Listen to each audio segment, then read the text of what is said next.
Live. You're listening to Live with Men, the podcast. This is Men, the podcast. Another day, another session. Na, tunachofanya ni kila kitu ambacho tunasema kila siku tunafanya. Kwamba tunazungumzia conversations za wanaume, kiume zaidi. Tukiwa tumekaa na wanaume.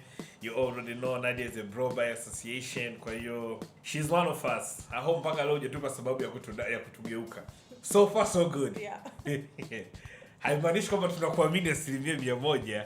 All I can say is so far so good. So yeah, you can check us out. Au unaweza kutuangalia kupitia moja @Men the podcast on Twitter and @Men the podcast on Instagram. Like most importantly, fanya kusikiliza kupitia Apple Podcast, Spotify, Boomplay, Google Podcast, Audiomack, Deezer, Anchor, and a lot of other places ambazo unapata nafasi ya kusikiliza podcast yako. And like I always say, sikiliza, ukiweza subscribe, share, it's a free gospel for everybody, Watu wengi wakisikiliza zaidi conversation ni ndio inavyozidi kuwa bora zaidi kwa walio wengi kupata ufahamu zaidi na kuweza kuimprove understanding yetu sisi kama wanaume, sisi kama jamii. Lakini it takes one day at a time. Tunajifunza kitu kimoja kila siku. And one of my favorite rappers, Pusha T, kuna kipindi alikuwa na beef na Drake, and then akawa mwenyewe akauza kwamba how long unaweza kuendelea na beef. The guy was like, we just gonna peel the layer taratibu mpaka to make sure kwamba Drake anaelewa kitu ambacho tunazungumzia. So to contextualize hiyo katika issue ambayo tunazungumzia, sisi kwamba we keep on talking issue moja baada ya nyingine with the hope ya kuspark conversation kuhusiana na mental health Tanzania, na kwa wanaume wa Kiafrika ambao wanasikiliza Kiswahili, sababu tunachanganya sana Kiswahili na Kiingereza huko ndani. Shout out to Nadia for that. Kwa kama tukiweza kuunpack na watu kusikiliza na kuelewa, it's good news for us. Nadia, what's up? I'm good. Uko poa? Yeah, uko poa. Kinyonge sana rafiki yangu leo. Kinyonge sana. Hapana. Kuna tangazo lolote unataka kuambia watu? Tangazo right now, watu wamekuwa wakifuatilia sana maisha yako na elimu yako through the podcast. Is there anything you want to say? Keep praying. Keep praying. Pray for me if you haven't been, but yeah. Pray. So I'm seeing Nadia naomba mweke kwenye sala zetu jamani. That is what she's saying. So yeah, that's our Nadia, our own resident psychologist. Ambao kama unataka kuzungumza naye na kupata service kutoka kwake, remember, Mind Matters TZ on Instagram, Mind Matters TZ on Twitter, and then there's a link kwenye bio ya hizo pages zake ambacho tutapeleka moja kwa moja kwenye website. Now there's a reason you have to go to the website, kwa sababu kuna maswali pale ambayo unaweza ukajibu na nini ambayo inamsaidia yeye kuweza kuona namna gani anaweza where to place you in terms of service unayohitaji. So do not think of it as njia ku really kufanya watu wasimuone, but it's more of a way ya kufanya due diligence ya kuweza kujua kwamba namna gani anaweza offer best service kwako. Am I wrong? You're right. You don't need to say all of these things, Michael. That's what he wanted to hear. You saying that he's right. But he thinks he's wrong. Affirmation ni muhimu sana. Point ya msingi ni kwamba wasidhani kwamba tunawabania nao. Ambatishi. There is the reason. Yeye anakuambia uende kwenye website yake. You know what I mean? Okay. Yeah, Aden, what's good? All right, brother. All right. Uko fresh? Salama chief. Finally you've made it. Hatimaye. On episode 50 na ngapi? You finally decided kwamba you know what? Now it's time for me to share my knowledge and my understanding. I wouldn't say knowledge. I'm still collecting knowledge. Yeah. So, kwanza naomba nianze na a disclaimer. Mimi sio expert wa haya mambo, and we're not going to exercise in any sort of, you could say, virtue signaling. I'm not perfect. Kwa ndo hapa tu Mike back at you. Yeah, thank you. But we know that. But thank you for the disclaimer. And again, guys, in the conversation, it's okay what kuwa na different opinion. Exactly. It's the whole. That's the whole point. That's the whole point, right? So you don't have to 100%. Diverse set of opinions. Yes, it's okay. So you don't have to 100% agree with us. Actually, the more you disagree, the more we think conversations not okay, which is the key point of what we are trying to do. There's nothing wrong with disagreeing with someone. Me and Mike have been friends for a long time. We don't agree on a lot of things, actually. A lot of things, my guy. A lot of things. We're still cool. We're still cool. So yeah, that's Aden. Aden is just like you said. Aden is my boy, man. He's one of those He's one of those guys, we've known each other for a very long time, man. More than 15 years, or 18. 20 something. This is our 19th year. Yeah, we need to do an anniversary when we get to next year. So just keeping tabs, okay? Yeah, man. Someone's keeping tabs? Someone is keeping... I am good like Jack, that. your man keeping tabs over here. This is the part that I'm going to edit out. So I've been boys with Aden for such a long time, man, and we've all evolved at some point. Where we met when we were just little boys going to school, and well, with time, experience na to shape na exposure na kujaribu kujifunza zaidi na vitu kama hivyo, so I can screwing up a lot in the middle as well. Yeah, screwing up a lot in the middle as well. That's where the learnings come from. You know, owning up to some of the shit that we do or we did as well. You know, it's all part of growing up. So I thought it would be really, really good to actually have him here today.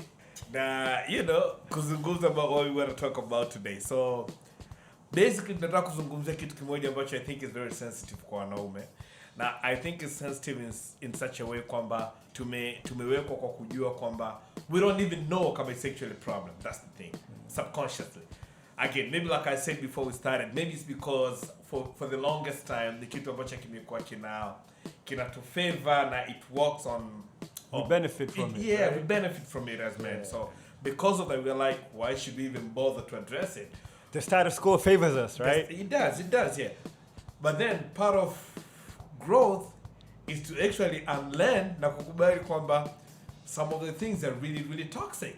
That's the fun, tricky part, eh? Yeah. Learning is easy. Unlearning, man. Unlearning is super hard. It's super hard. So today we really want to unpack and address the whole concept of consent and power dynamics. Kwa wanaume. You know? Consent and power dynamics. And how it plays a role in your relationships to lizonazo. Well, even us among men, but even with people of the opposite sex, you know?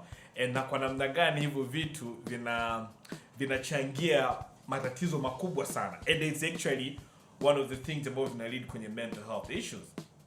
That is what we want to talk about today. So before we dive deep kabisa into this, I want to hear from you, your opinion, so and your understanding. So when you talk about consent and power dynamics, tunazungumzia nini and how do the two actually relate? In my humble, non-expert opinion, these two things, they might appear that they're different, but they're actually sides of the same coin, right? Kwa sababu unapozungumzia power dynamics, that's going to impact the degree of, you could say, consent, right? Mm-hmm. And power is such a tricky thing, eh? It could be financial power, it could be in terms of the office, vyeo, hata hapo kuna power dynamics, kwenye mahusiano, kuna traditional settings ambazo you could say kwamba kuna some sort of establishment kwamba power ya mwanaume ni huyu na power ya mwanamke ni huyu, lakini I think ili kuelewa vizuri zaidi ni vizuri tukaanza na kusema kwamba hapo zamani ilikuwaje na sasa hivi tuko vipi. In my opinion, I think kwamba the power dynamics have shifted over time. Nitatoa mfano mdogo. A few weeks ago nilikuwa sehemu sasa shikaji akawa anapiga story tu wakasema hivi kwamba siku hizi mambo yamebadilika. Wanasema zamani, you could say for example, labda mwanamke alikuwa yuko nyumbani tu, mama nyumbani. Kwa hiyo automatically ukiangalia kama ni mama nyumbani, influence yake in terms of power itakuwa ndogo. Kwa hiyo ina maana kuja kunegotiate maisha hana influence kubwa. Lakini siku hizi kina dada wengi Mungu amewajalia wanafanya kazi, na unakuta in some cases wanafanya kazi zaidi wanaume, wanasoma zaidi. In fact, I'm sure sasa hivi if you look at any statistics, akina dada wana graduate zaidi kushinda sisi. Lakini hapo despite that vitu havija adjust bado. Huu ni mtazamo wangu. Kwa hiyo unakuta sio jamaa ndio akaingia graphic zaidi. Sasa kama naweza kaa graphic kidogo. Go on. Akasema kwamba unakuta zamani mwanamke unampa hela na chances za mwanamke kufanya mapenzi zamani zilikuwa chache. Lakini siku hizi mwanamke ana hela yake, anaweza kufanya mapenzi na mtu yeyote. Kwa hiyo the question now becomes, mimi kama mwanaume, what do I have to offer? Kwa sababu hela is no longer on the table. Yeah, sure.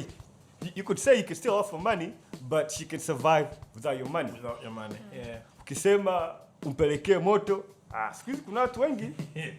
She can get that anyway she wants. Exactly. Yeah. Exactly. Mimi zamani nilikuwa mpaka olewe nini, lakini siku hizi sio lazima olewe. Yeah. Kwa hiyo now the question becomes, what do you have to offer? Hapo ndio sasa I think kuna impact ya power dynamics inakuja. Do you think ni kitu ambacho for a while wanaume do we think we're actually aware of that? Or do you think kwamba sisi tupo pale tulipokuwa kwa kuendelea kutumia methods zile na kwa kudhania mambo yatabaki yale ile hali there's a huge change that's actually happening out there? Ulianza vizuri sana ukasema subconsciously. Inawezekana subconsciously tuko aware, ila consciously hatuko aware. I think hapo the issue is not being aware or not. Nadhani it's the issue of accepting that things have changed. Because we can be aware. I can be aware that I have a wound kwenye mguu wangu. Lakini to accept that ninahitaji kutend to this wound and to actually take steps is another story. Lakini when we speak of denial, it's very subconscious. It's like it's a defense mechanism. Kuna kitu ninakiona ambacho naona labda kimenizidi uwezo wangu mimi kukabiliana nacho. So it is safer kwangu mimi block out of my conscious frame. Kwa denial sir. It's denial. Right? Kwa sababu ukiangalia, yes, the environment is changing. The times are changing. Ndio, as much as a lot of structures are being kind of shifted around, moving around, lakini vitu vingi bado have remained the same. Until the time ambayo kutakuwa kuna ile like that veil of denial is taken down. I don't think there's really going to be proper change. Right? Kwa sababu as long as we're still holding on to, na hapa sio wanaume tu, wanawake pia, as you said earlier, like each has their own source of power. Right? It's not just that the woman is powerless and this weakling kimekaa kwenye kona pale anasubiria to be saved by this, I don't know, giant, actually somebody katiza extremely powerful person. I just remembered something. So there was this guy in ancient Greece. He was a comedian. His name was Aristophanes. He actually wrote like a play. It was called Lystrata, if I'm not mistaken. And back then, Athens and the Spartans, they were fighting a lot, right? They were fighting a lot. So the women of Athens and the women of Sparta wakaamua kufanya kikao, wakaamua kwamba bwana, hii vita imeendelea muda mrefu, ili ishe, we're going to withhold our one source of power that the woman has, the coochie. Yes. And this is funny, it's outrageous, but it's very interesting. This is like before Christ, right? Aristophanes, yes, yes. And it's so eye-opening and it's so fascinating. Kwamba, I remember this when Nadia said source of power. I started by saying kwamba source of power inaweza kuwa income nini, but a woman also has another very powerful. I get you, but here's the thing though, and I'm gonna ask you this because we see a lot of conversation about matokea, especially say around social media. Actually, leo tumeona that Twitter. Even in Borges, he has a song about it. Yeah. The power of the. Exactly. Jigga R. Kelly is the thing. Oh, which means maybe Jay-Z got it from Aristophanes, huh? Probably did. Yeah. The power of yeah. But the conversation around social media has been around, and people would say, well, besides from sex, what else can a woman actually offer in a relationship? So I think for the longest time, people have always felt like that is the only thing that women actually can come and offer. And ni kitu ambacho maybe wanaume wengi wamekuwa nacho kichwani. And that's because patriarchy reduced a woman to that mainly. Unajua, like it's ndio maana mwanamke was not allowed to go to school or go to work because Amona is you're a weakling. Your job is to, receive seed, create baby.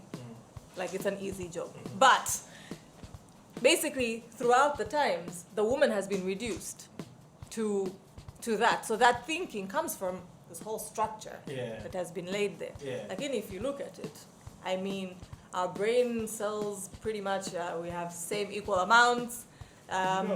You know, like functioning wise, men, women, biologically, anatomically function the same. So there's no reason a woman cannot go off and offer as much as, because then you can say a man's job is to get his penis erect and send his seed across. You know, I'm sorry, but I have a slight opinion, somewhat slight different opinion on that. You could say back in the days, it made sense for a woman kukaa tu ndani angalia watoto angalia nini, hamna washing machine, hamna nini, so the man had to go outside hunt, aende kulima au nini, so it made more sense. So, but like you said, the world has changed, has moved on. Now the question now becomes, are we changing with it? Then unakuta mtu unakuta anasema mimi mke wangu lazima anifulie nguo nini. Kama una uwezo wa kuchukua washing machine, ni lazima akufulie na mkono. Kwa hiyo una vitu kama hivyo. Which brings me back now to what we are talking about here today, and the whole concept of what do you offer, what do you not offer, and what. Do you think it's right, fair for now also, because women to also say, well, okay, then what do you also bring to the table? I think it's fun. And do you think men are ready for that question? Niggas gotta step up. I'm niggas just stepping saying, up. You gotta step up. And in fact, if you look at evolution and everything, you know, only the fit used to mate. But now we make it seem as if like everybody got a mate. See, now when these women have increased their standards, if you will. No. Just go back and run it back a little bit. Yeah. When you talk as a man, come only the fittest are the ones that could mate. What do you mean by that? I mean, zamani unakuta na mwanaume mmoja ana wake 7-8. Unakuta ana wake 7-8 kwa sababu ana mashamba 10, anatengeneza surplus. See, come on, he wasn't just any weak man, you would say. Come on, you read things fall of, you right? Yeah, Okonko. You see? Yeah, things fall apart. And how lazy his dad was. Yeah. And how Okonko decided to, I think he had 2-3 wives, right? Yeah. But his dad, I think, had only one wife, no? Yeah. Sindio? Yeah. Kwa hiyo, I mean, and I think that's how the world has always been, right? It's always the fit ones that get the benefits, if you put it that way. Yeah, it really is. Yeah. Because if you think about it, on an evolutionary level, right? When a woman akiamua kuzaa na mwanaume, and the good thing we have Nadia here, one of the things that she would think is, this guy akintia mimba miezi 9 hiyo, ataniangalia, provide security. Now back in the days when we didn't have like formal settings, right? Unajua nyumba nini, mnakuwa tunahama sana, simba nini, all these elements, right? Mvua nini. Kwa sababu when a woman akiwa ameshika ile mimba, kuna vitu vingine inakuwa hawezi kufanya, right? Kwa hiyo man, you as a man, you have to be there. If you bring it now, atakaa apartment na akiwa na mimba yake, ataenda kazini akiwa na mimba yake. Si kama umeelewa? Yeah. Hawezi kuogopa kwamba simba anaweza akamvamia. Si kama umeelewa? Yeah. Kwa hiyo things have changed. So, I mean, yes. And still, it doesn't mean kwamba now, a majority of ladies that you ask, they still like to be taken care of. But it's not the only thing, right? It's not the only thing. But back in the days, you could get away with that. That was the only thing. You know, that was the only currency that a man could offer. Like, hey, I mean, utakula, utalala. And in fact, hata mtani kuna msemo, you could see dada atakwambia kwamba, yeah, hata kwetu tulikuwa nakula vizuri. Which is true. It's true. Which is true. Hey, hajaweza kula biriani kwako. Hajaweza kupanda gari kwako. Si kama unaelewa. Kwa hiyo again, it comes down to what you have to offer, and I think that kind of influences the power dynamics. Yeah. And I'm trying to look at it. I remember the other day, me and you had a conversation about it. Tukawa tunaongea, we try to break it down in the sense of this is where I feel like imekuwa advantage, imekuwa benefit kwa wanaume kwa muda mrefu sana, and it could be wrong, lakini you look at it this way. Growing up as a boy, you're told kwamba ukiwa unamfukuzia msichana, if she says no, it means what? Anakufikiria. Yes. There's nobody ambaye alikaa akaniambia kwamba if it's no, it could actually be no. Yeah. Yani, I don't ever remember being told that. You know that kwamba ikiwa no. There's this clip and that's because also tulikuwa tunaongea sisi kwa sisi. Yeah. There's this clip that's been trending. This is Monday. They're in the bar and apparently this guy asked the chick's number, then the chick akumpa namba mshikaji. So jamaa walikuwa counter, jamaa akamwagia. Yaani ameagiza pombe, akaisubiria, akamwagia. I mean that kind of sense of entitlement that you're talking about. It is a sense of entitlement. So growing up, kaambiwa hapana, sikupi namba. Yeah. Jamaa akamaindi. Like because you're entitled kwamba ukimfuata mdada lazima akubali. Akikataa it always means kwamba atakubali baadaye. Au kama akikataa akatai kistaarabu, whatever the fuck that means, you know, whatever that is, like kistaarabu, like tunapanga. So now nina bwana au labda leo sisikii. I mean akisema no is no really. Yeah. So right? But then that's what I'm saying now. Growing up, we grew up in a setting ambayo kwamba, so and I think subconsciously that inaondoa concept zima ya kuelewa umuhimu wa consent, because you know literally she's not supposed to say no. So later on now this little boy anakuja kuwa mwanaume mtu mzima ambaye maisha yake yote anajua kwamba mdada lazima akubali. Now two things, now this is purely my analysis, right? Feel free to disagree. Two things about unaona vinatokea. Kuna ambao moja wanaweza wakajifunza, you know, na wakaelewa kwamba oh shit, this whole thing was wrong from the get go, you know, na kuna ambao hawakubaliana na hicho kitu. Now ambao hawakubaliana na hicho kitu, kuna wale ambao wataendelea kuharass, au wale ambao wanaona oh sasa kwa kuwa hao wanasumbua acha nianze kudina wale ambao wako chini yangu kiuwezo. And then because either, so for instance kama mtu mzima kusema utoka na mwanafunzi wa chuo, obviously chances are she'll agree to be with you purely based on what you can actually offer. You know, ambapo I think conversation we had the other day, most of the time nakuta pia wanaume wako kwenye position of power, I feel like tend to manipulate his situation to their advantage, really bila kukaa na kufikiria what would the other person think, because then you feel like what do you need, man? I can easily naweza nikakupa hiyo unayotaka, or I can easily provide you what you want without even caring about what you want really as a person. And I think pia ni the whole concept inaingia pia power dynamics napoingia na swala zima la consent. But Michael, I think hapo when we talk about consent, let's look at who can consent. I agree. So legally 18-year-old and above can give legal consent to even an extreme major medical treatment, like as a major surgery without wazazi wake kujua or anything, right? And then we have minors who really cannot give consent. Yeah. We're talking about under 18. Under 18, right?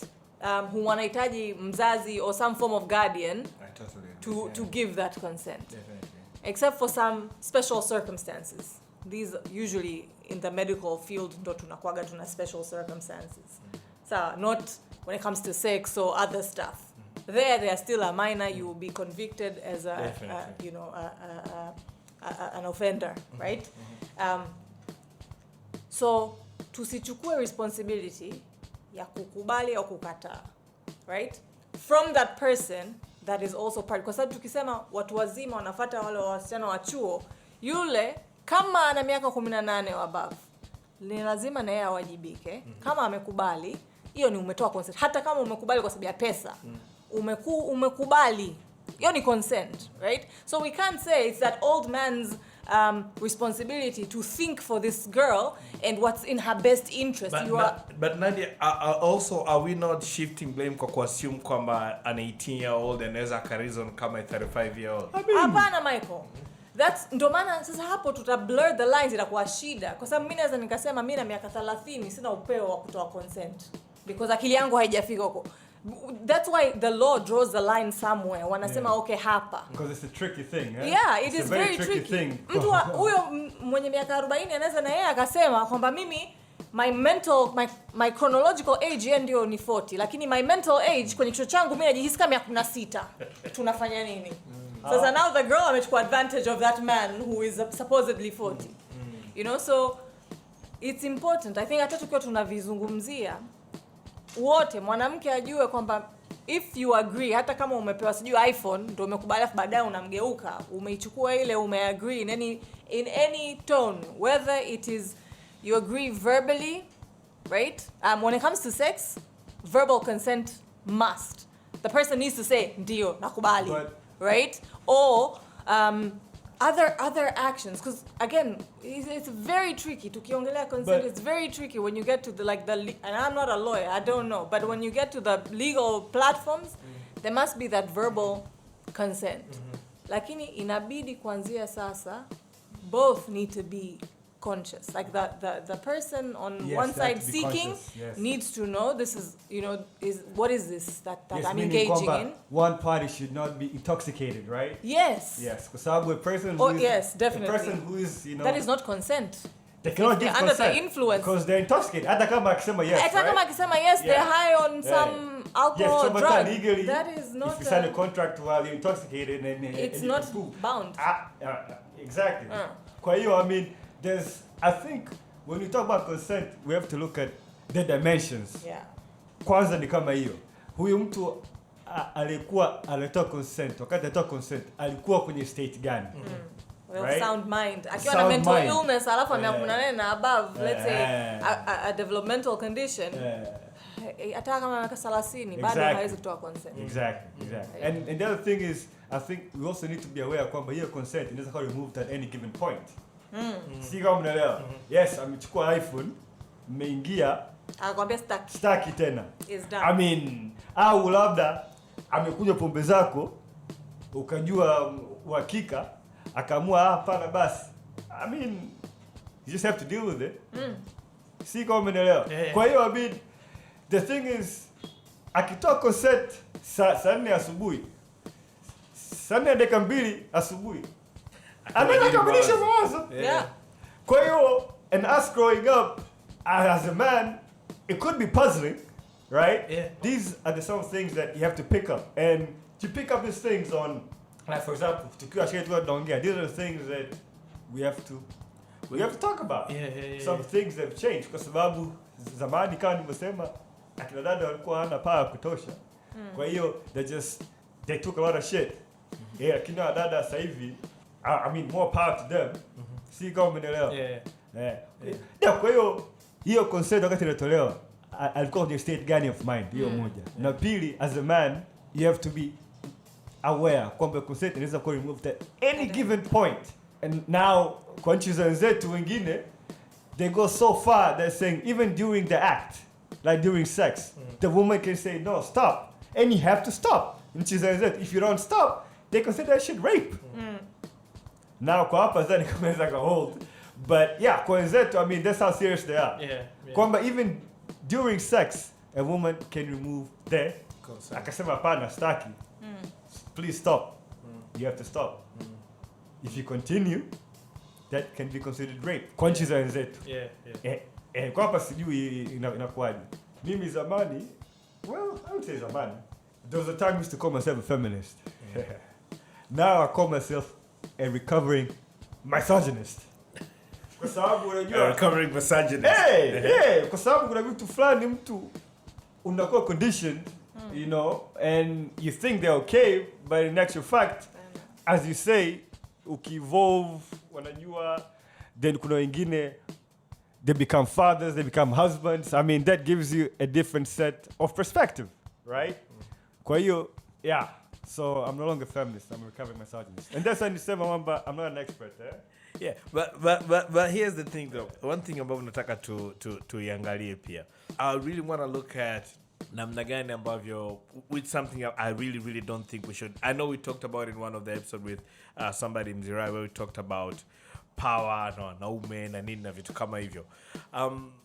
I know what Nadia said about consent na umri na vitu kama hivyo, lakini I really want to talk about namna gani power dynamics kwa muda mrefu sana tumekuwa tukingangania sisi wanaume, ambacho kiasi kwamba tunaona it is well within our rights to the extent kwamba we really cannot take a handle rejection.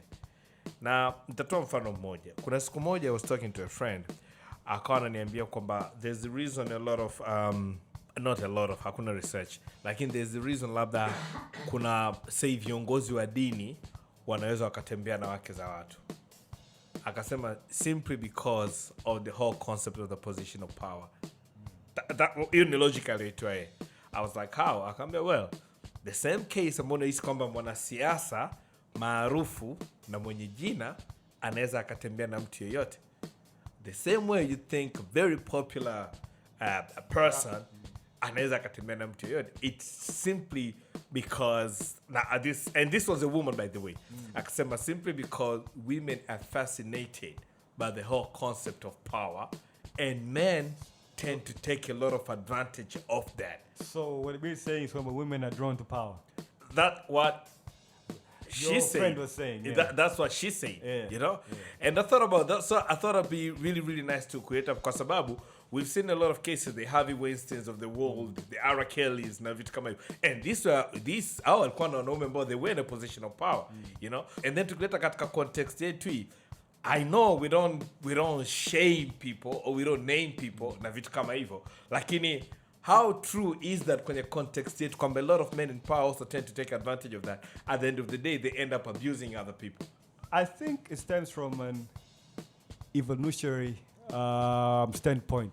Now, the question you have to ask yourself is why are women or some women, I don't know if it's all women, but you can say women are drawn to power. Most times, people who have power are successful people, right? Huh? They have success. Either one way or the other. Yeah, one way or the other. It could be financial success. It could be social success. They're famous. So again, remember how I said kwamba the fetus used to get to mate? Kwa hiyo now, I would say how we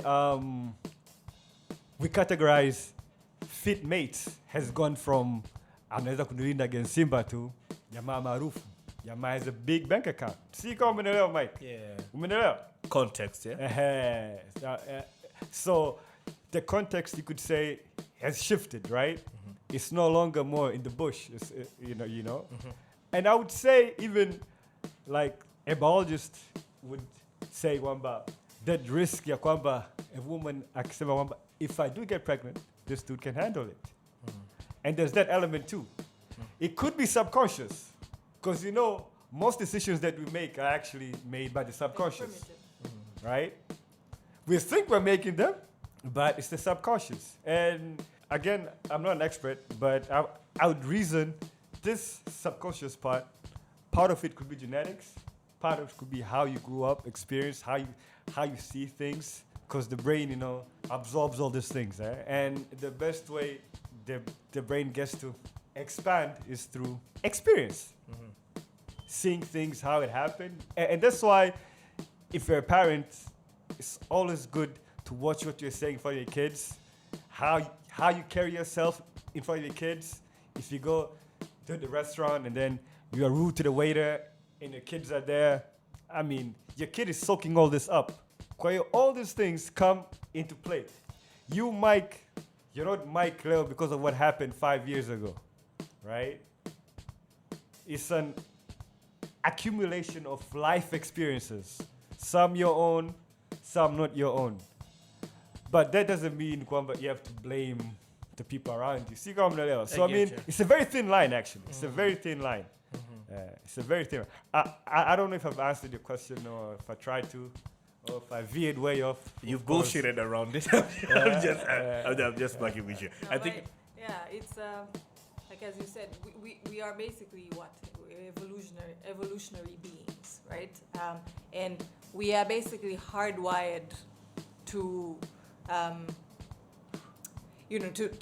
we're basically hardwired in this state of fight, flight, freeze, looking at survival. How best do I survive in my environment? That's how we're hardwired. So we've moved from a jungle where there's lions and etc. These real dangers, and we moved into a concrete jungle where now the threats are different. The threats are rent.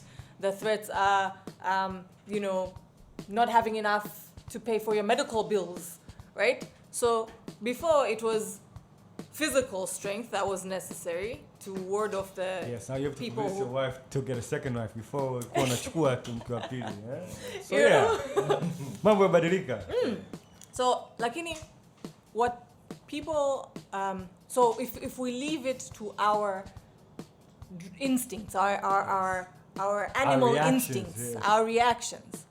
Obviously, we will behave in very primitive ways, right? Kwa sababu everything in us is saying, scan your environment, Nadia.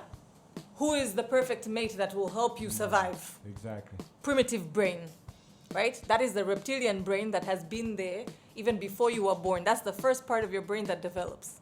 But human beings, what separates us from animals ni kwamba tuna uwezo wa kufikiria and rationalize and say, sawa, automatically I'm drawn to this because survival-wise, this is what will save me. Lakini rationalizing is looking at, okay, can I work? Can I do this? Is this right? It helps you weigh the right or wrong, right?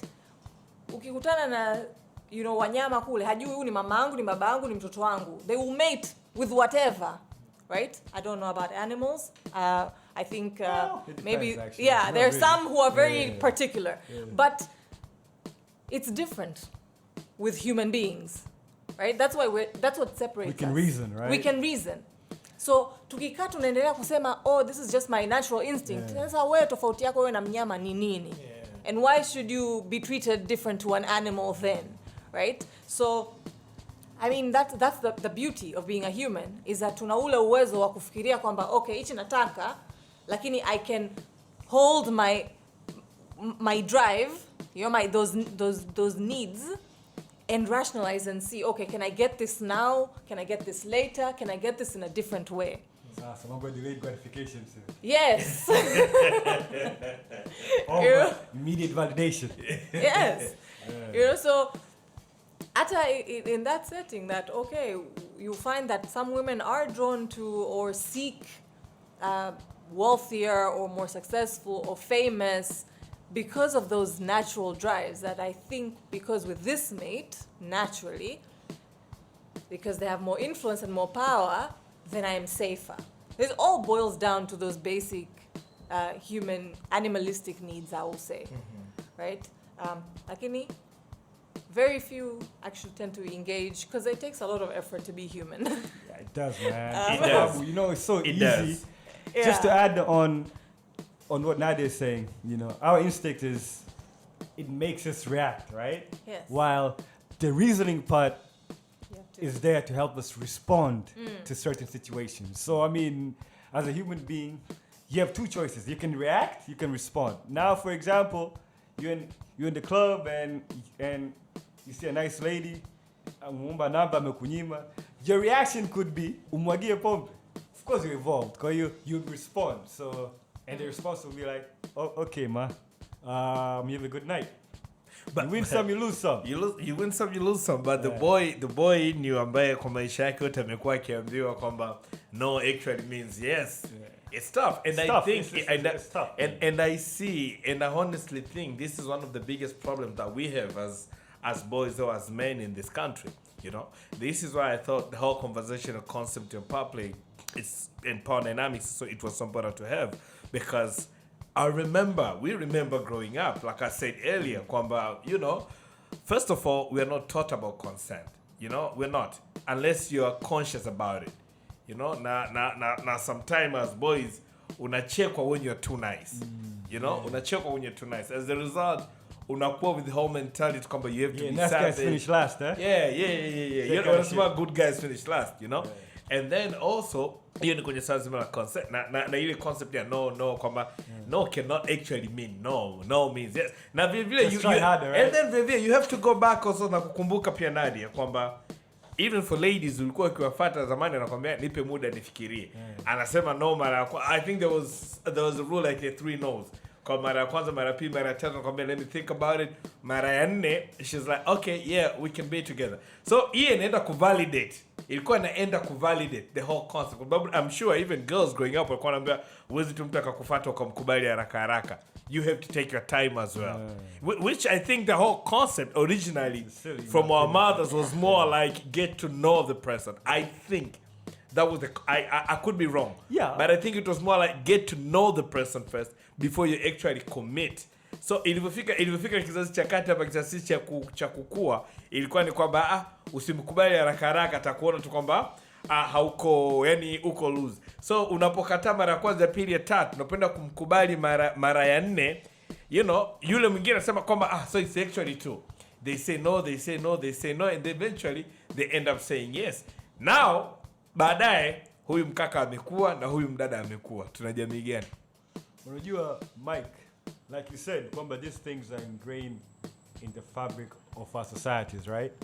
So it is something that cannot be rectified in a week times, in 5 years, maybe not even 10 years. So this is it's a gradual thing that's going to be long and painful, right? I mean, people are going to mess up. The question is, I think the most important thing is like, ukiona mtu anazingua, kama upo karibu, ongea naye. Yeah, call it out. If you're a guy and then you see like, jamaa kakatazwa, afu unaona he's about to start something, don't confront him, but there's a way where you can kind of neutralize the situation. So I mean, we have to call out each other more, I think. Yeah. Kwa sababu kwa sisi ambao tayari you could say kwamba tusharibika. And the next best thing is how we raise our little boys matters, man. It matters, eh? It does. Yeah. So I mean, how he sees you talking to his mother, that matters, bro. That matters, eh? If you have to argue, I mean those things happen, but you know, again, so it's how we carry ourselves, because the next best hope is the little boys that we are raising right now. See, somebody recover, eh? I mean, recovering misogynist. Nadia, do you actually think really there's no hope for some of us? No, like there's hope. No, like no. There's hope. There's hope, but it's more painful, and it takes work. It takes work. You gotta put in the work. Yeah, and you can't expect for some Nadia to come and make some reform. You know, it's each of us individually. As a woman sitting there, I need to be able to know, okay, this is what, you know, I want from this society, right? Kwamba ndio kuna issue, there's power dynamics or inequalities, you need to understand them. Sawa, na pia unahitaji kujua wewe sehemu yako kwenye society ni wapi, right? As a man, also need to know these are the power privileges that I have. Sawa. And male privilege is real, yo. It is. Kujua, and to know that there are times where you would need to be able to assess also the situation that, okay, am I utilizing my power privilege here or not? Yeah, lakini mwisho wa siku, it's not, because when I say the woman needs to know the power inequalities that she exists in, and the man should know the power privileges that he has. So, and I say it existed and has because, thank God to patriarchy. I don't know how we're thinking it, but it's given whether men like it or not. You were born with privilege just for being a male. Yeah, it is, man. It's true. Yeah. Stop being a lady, bro. Yeah, and I was just telling someone like the other day, like I was like, yo, man, I'm glad I'm a dude, yo. 'Cause shit y'all go through, yeah, wild, man. I mean, Mike, I'm sure right now, if you ask your female friends how many, if their ass been ever smacked by someone they don't know in the club, 90% would say yes. I was walking down the street that? in South Africa wearing an abaya, big ass hijab, not the tight abayas, na pia bado mtu slapped my bum. You see that? In the street. Daylight. I saw a documentary. A Pakistani guy was asked, like, yo, why do women have to cover their faces? And this dude was like, even if I see a leg, I cannot control myself. So I mean, it's not always about what she's wearing, huh? Yeah. Yeah. I mean, you know, it's this sense of entitlement that comes with the male privilege, right? As you said, right? We get away with a lot of shit, you know. I mean, it starts at the home, right? When if you're a boy, and then there's a boy and a girl, right? There's a brother and a sister. You come back from home, the boy puts on his bag, he goes out and play, but the other girls is gonna be like, you have to help Dada with the cleaning and stuff. Yeah. And I think that's why I'm gonna say something. It might be a bit controversial, but I believe nowadays we have more boys than men, and we have more women than girls. See, kama umeelewa? Mimi nimekuelewa, lakini kwa faida ya wengine, expound on that. Kwa sababu unakuta yule binti anapoanza kufanya house chores anajengewa sense of responsibility. Si kama umeelewa? Zamani ilikuwa kijana kama kutoka shule anaenda kuchunga ng'ombe, anaenda shamba, anaenda something, right? Si kama umeelewa? Afu dada anabaki ndani. Kwa hiyo unakuta both these kids grow up knowing kwamba a sense of responsibility. Now when I said we have more boys than men, unakuta a lot of us nowadays, either we're not aware of our adult responsibilities, or we don't take them seriously, or we're in denial.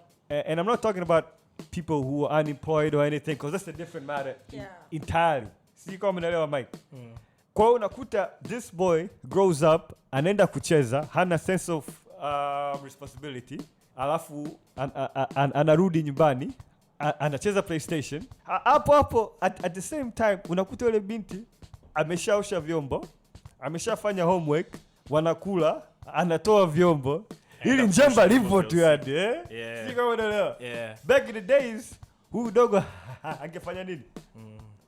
Angeenda kuchunga ng'ombe. I mean something. There was a task back in the days. But now your task haipo. Do you think, and I'm asking this because I'm a parent too. So my question boys are entitled, right? We are entitled. Yeah. So no. I'm just saying. Yeah. I mean, I think all children, right? Yeah. They're very demanding. So I mean, a sense of responsibility slowly withers that away. You know? Yeah. It chips it away slowly. You can't be demanding if you got shit to do. You see what I'm saying? But if you're free, you're like, man, I want this.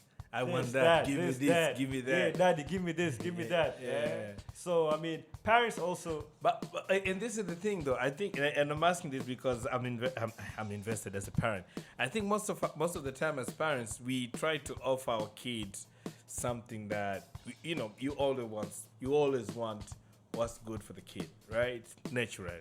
A better life than yourself. A better life than yourself, But I think for most part, we confuse that with spoiling and a little bit handing over things a little bit too much for the kid. Too much kwa urahisi pia. Because babu, I remember growing up, kuna some task ambayo tulikuwa tunajua kabisa nyumbani. Saturdays, okay, weekdays mnajifanya mko shule fine, lakini ukirudi shule nobody washes a uniform for you. That was on you. Hata kama dada yupo nyumbani mlikuwa mna huo uwezo na nini, lakini you do your own uniforms, mkimaliza zenu hapo, you do your homework wherever, mkila, mna shift za kutoa vyombo mezani, kuna shift za kuosha vyombo wote ndani ya nyumba moja, mna shift za kuosha vyombo na kila kitu. Asubuhi you wake up, unanyosha nguo yako, off to school. Tukishakuwa wazazi sisi zama zetu sasa ni kama mtoto nguo zake za shule afuliwe, vyombo asitoe, sijina nini. You think you really creating mazingira mazuri kwa watoto, but eventually unajenga a lot of sense entitlement. When we speak about even with power dynamics, consent, it all boils down to our attitudes, Thank our God beliefs. Nadia, she's always bringing us back to the topic. And the habits, the little habits that we have. And if we go back to like wazazi, if we're thinking about raising this nation that is respectful of people's boundaries, is respectful of consent, is respectful of one another, right? Because power will never go away. There'll always be power, right? Lakini how we use that power ndo muhimu. And all that is informed. Kwa sababu uwezo ukaniambia kama all the successful people hapa exploit their the privileges that comes with their success. Kuna a few, and when like I don't know if there's research out there. Everybody's being exploited. I mean, it's just a fact of life, right? Yes. But I guess there's evil exploitation and there's nice exploitation. But that's a different conversation. Go ahead. It's kind of like Nini in the food chain, right? Yeah. We need the spider. The spider eats the other tiny bugs, but then there's the lizard that eats. So all of us, kila moja ana purpose yake hapa duniani. The circle of life. It's the circle of life. Like when we're talking about like treating one another with respect, it boils down to our values. Values ndo muhimu. Kwa sababu Nadia is Nadia. I will make a decision based off my values, my value system. If I value human beings and I value let's say, relationships, and I value respect, then the decision I make, regardless of how much power I have, I will not act in a way that goes against my value. Because that's where now conflict will arise within me. You know? Again, when conflict has started to boil inside you, now we're leaving room to the depressions, the anxieties, the distress, the illness. Yeah? Because if there's havoc inside me, then my functioning, a lot of me will be affected. If the interior is fucked up, the exterior going to be fucked up too. Right? Exactly, right?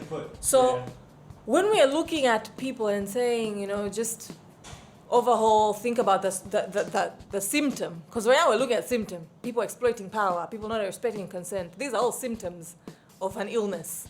The illness is in the individual.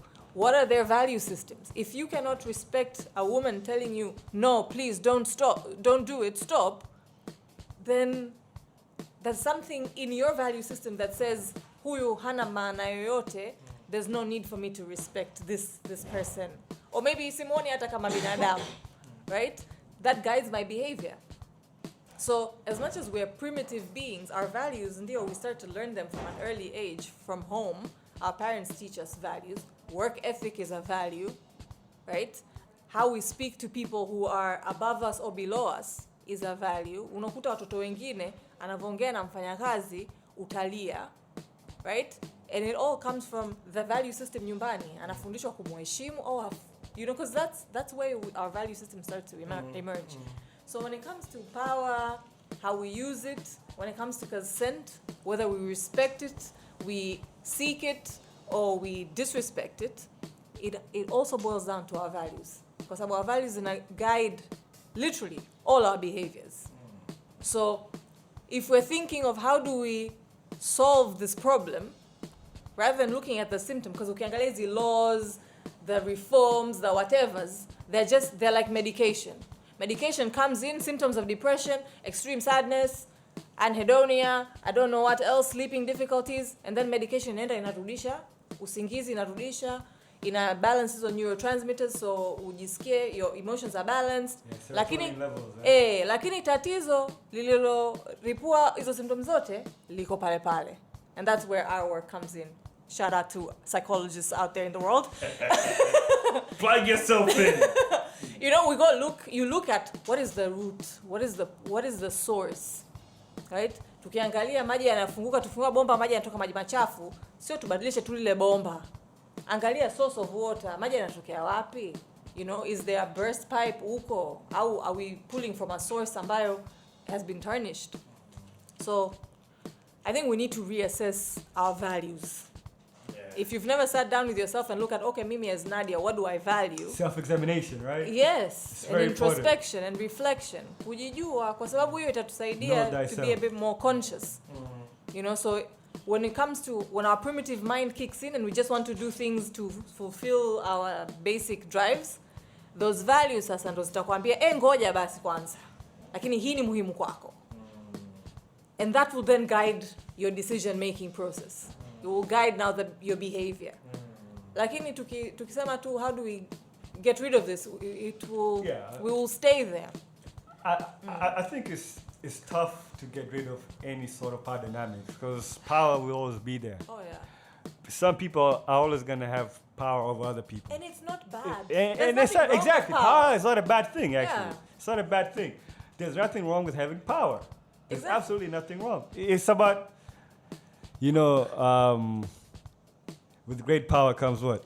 Great responsibilities. Yeah, man. Shout out Peter Parker. Shout out to Auntie May. Yes, this is the real Peter Parker. Sio ambaye anakata maundo kwenye.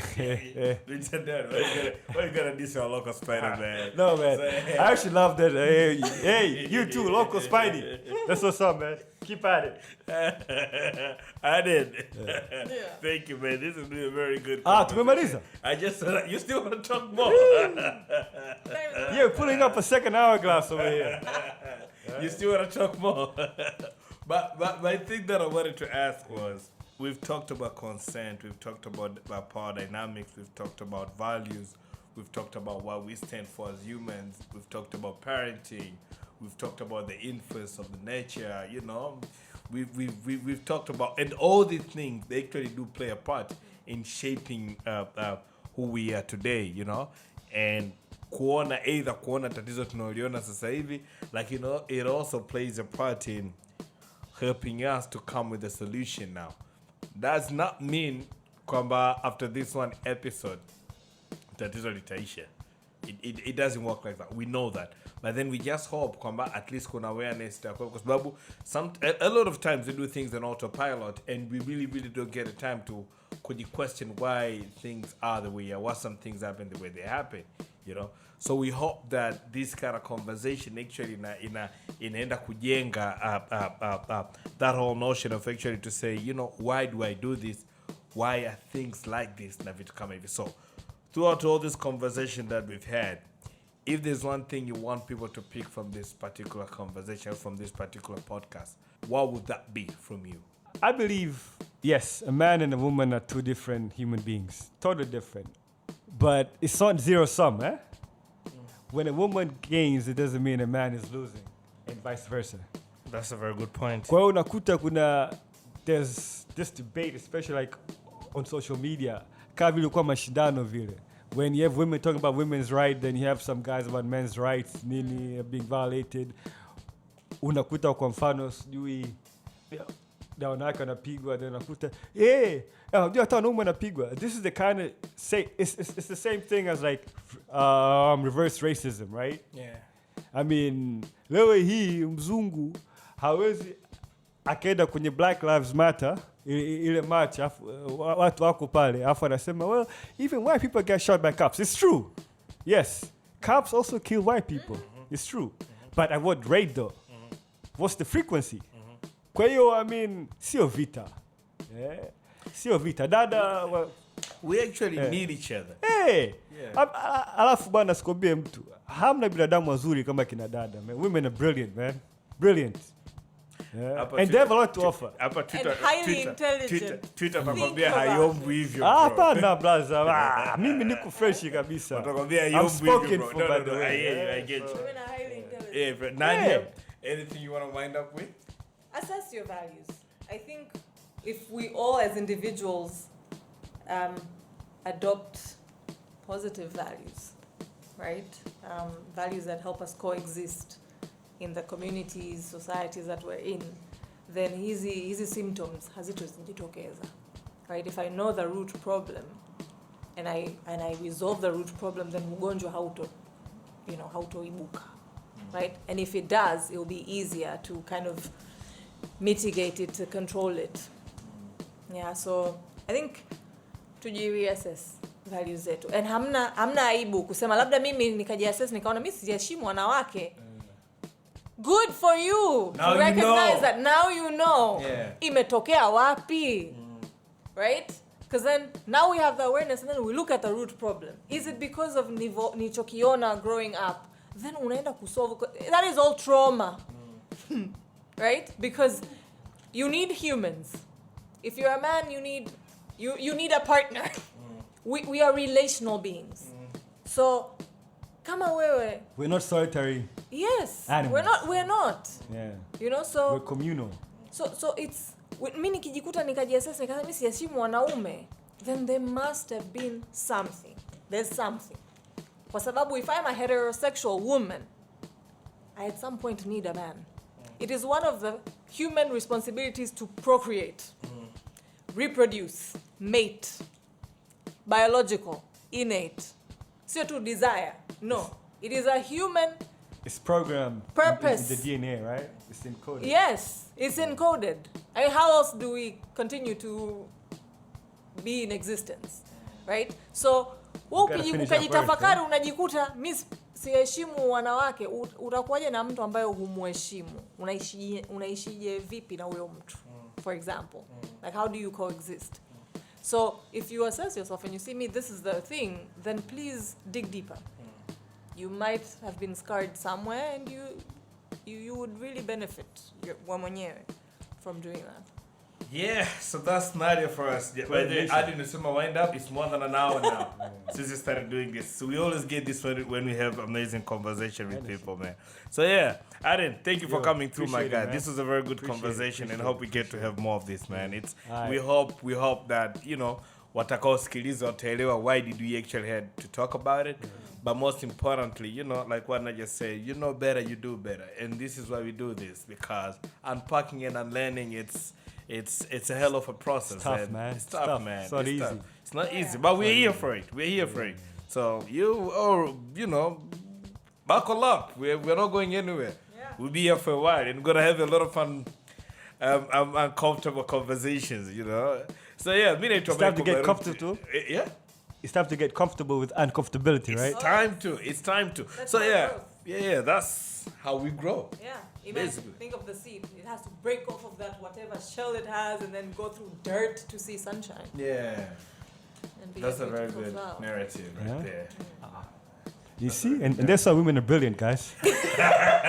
Guys, it's been real, but Nadia, thank you for always being here, and kwa kuendelea kutupa madini. Thank you, we appreciate you. Aden, thank you for coming through. Appreciate it, brother. Remember, kama unataka kuwasiliana na Nadia ni @mindmatterstz on Instagram and Twitter. Link kwenye bio, directly to the website. Unaweza kuchekiana naye. For us, @MenThePodcast on Twitter, @MenThePodcast on Instagram.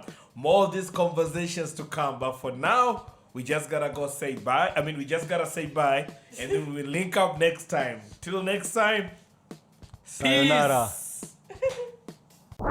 Men, the podcast.